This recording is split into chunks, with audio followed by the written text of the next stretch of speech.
آج کی آیت۔ اور اسے ایک گدھے کے جبڑے کی ایک نئی ہڈی مل گئی، سو اس نے ہاتھ بڑھا کر اسے اٹھا لیا اور اس سے اس نے 1000 آدمیوں کو مار ڈالا۔ قضات 15 باب 15ویں آیت۔ عزیزو، آج مصروف ترین دن کے بعد سمسون نے ایک چٹان کی دراڑ میں بیٹھ کر سکھ کی سانس لی۔ یاد رہے، سمسون وہ شخص ہے جو اپنی ماں کے پیٹ ہی سے خدا کا نذیر تھا۔ اسرائیلی قوم کی رہائی کی امید، یہ اس دور میں پیدا ہوا جب فلسطین ان پر حکمران تھے۔ اس نے اپنی زندگی کے مقصد کا اس وقت اندازہ ہوتا جب خاص موقع پر خداوند کی روح اس پر زور سے نازل ہو کر اسے کام کی تحریک دیتی۔ وہ تنہا بے خوف و خطر ہزاروں لاکھوں دشمنوں کا مقابلہ کرتا، کیونکہ اس کو پورا یقین تھا کہ خدا اس کے ساتھ ہے۔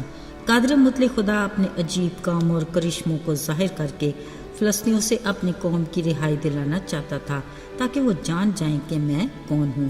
وہ ہر روز سمسون کی بدولت ایک نئی تباہی سے دوچار ہوتے تھے۔ گزرے دنوں سمسون نے ان کی کھڑی تیار فصلوں اور زیتون کے باغ لومڑیوں کی دموں کے ساتھ بندی مشنوں سے تباہ و برباد کر دیے۔ پھر اس واقعہ پر پریشان فلسطینیوں کو مار مار کر ان کا کچومر کر ڈالا۔ باقی فلسطینی حیران تھے کہ ایک اکیلا سمسون ان کے لیے درد سر بنا ہوا ہے، آخر اس کی وجہ کیا ہے؟ عزیزو، اس راز کو جاننے کے لیے انہوں نے ایک منصوبہ بنایا۔ سو وہ یہودا کے خیموں تک جا پہنچے۔ بیچارے یہودا کے لوگ اپنے حکمرانوں کو یوں اپنے سر پر سوار دیکھ کر گھبرا گئے۔ بولے، تم ہم پر کیوں چڑھ آئے؟ انہوں نے کہا، ہم سمسون کو باندھنے آئے ہیں، تاکہ جیسا اس نے ہمارے ساتھ کیا ہم بھی اس کے ساتھ ویسا ہی کریں۔ یہ سنتے ہی یہودا کے 3000 آدمی اٹھے اور چٹان کی دراڑ میں بیٹھے سمسون سے ملے اور اسے فلسطینیوں کے ارادے سے آگاہ کیا۔ جب اس نے رضامندی ظاہر کی تو وہ اسے 2 نئی رسیوں سے باندھ کر فلسطینیوں کے پاس لے گئے۔ جیسے ہی فلسطینیوں نے اپنے دشمن سمسون کو رسیوں سے بندھے اپنے سامنے بے بس دیکھا، وہ خوشی سے للکارنے لگے۔ عین اسی وقت خداوند کی روح اس پر زور سے نازل ہوئی۔ قدرت خدا کی کلام مقدس میں لکھا ہے، اس کے بازوں کی نئی رسیاں آگ سے جلے سن کی مانند ہاتھ سے اتر گئیں۔ کچھ دیر پہلے خوشی سے للکارتے فلسطینیوں کو یہ گمان بھی نہیں تھا کہ اگلے پل ان کے ساتھ کیا ہونے والا ہے۔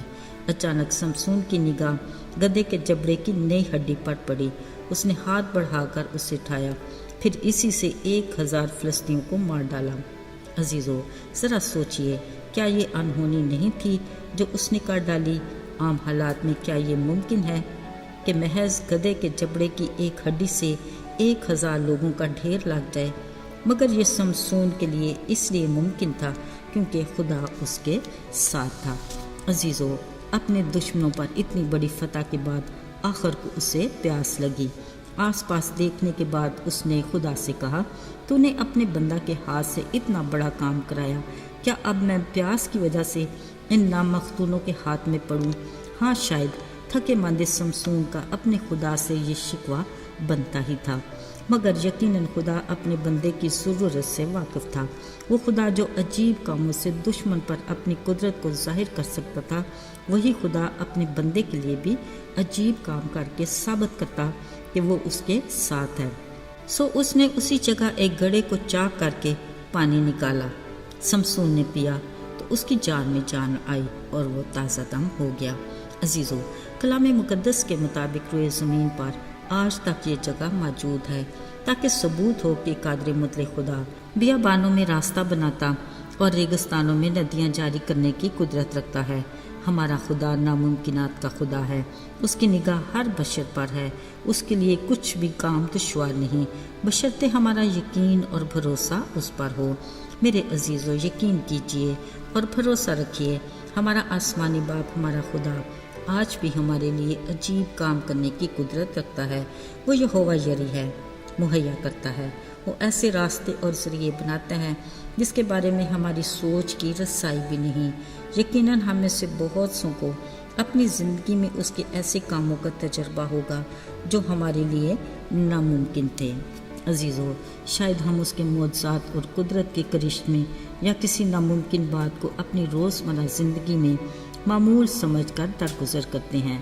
ذرا سوچئے، ہماری سانسوں کی نازک ڈور کی اوقات ہی کیا ہے؟ آنکھ جو اس کے حکم سے بند ہو جائے، کیا ہم اسے کھولنے کی قدرت رکھتے ہیں؟ یا صبح کا اجالا تاریکی میں بدل جائے، پھر کیا ہوگا؟ علاوہ اور بہت کچھ۔ یہ باتیں اگرچہ چھوٹی ہیں مگر حقیقت سے قریب تر ہیں۔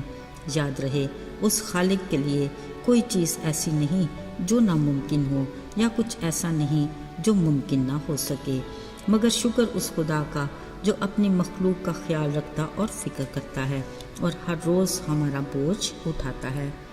آئیے دعا کریں۔